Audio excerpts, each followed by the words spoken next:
ঠাকুমার কথাটা এখনও মেনে চলি। যা 1 কাপ চা হাতে নিয়ে ভাবছিলাম কি রান্না করি, হঠাৎ মাথায় চলে এলো নিনজা টেকনিক।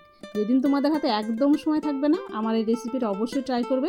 10 মিনিটে তোমাদের রান্না কমপ্লিট। লবণ হলুদ মাখানো মাছটা ফ্রিজ থেকে বের করে মাছটা আমি ভেজে নিব।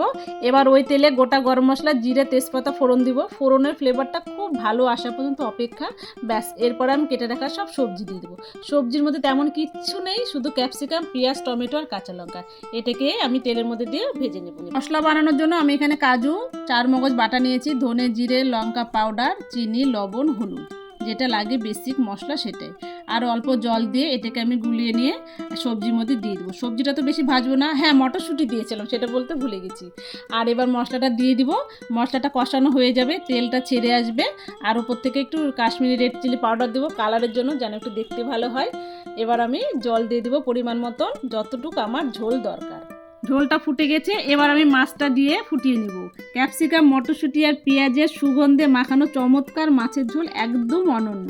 রঙিন সবজি আর নরম মাছের মিশ্রণ, এক প্লেট স্যুপ। এইরকম গরম ভাতের সঙ্গে তোমরা একবার খেয়ে দেখো, দারুণ লাগে। 10 মিনিটেই মাছের ঝোল রান্না আমার কমপ্লিট। ওপর থেকে দিয়ে দেবো গরম মশলা আর ধনেপাতা। তাহলে রেডি আমার মাছের ঝোল, লুকিং সো গুড। এবার আমি পরিবেশন করব গরম ভাতের সঙ্গে। আর দেরি না করে ঝটপট এই মাছের রেসিপিটা তোমরা ট্রাই করো আর আমাকে জানিও কেমন হয়েছে।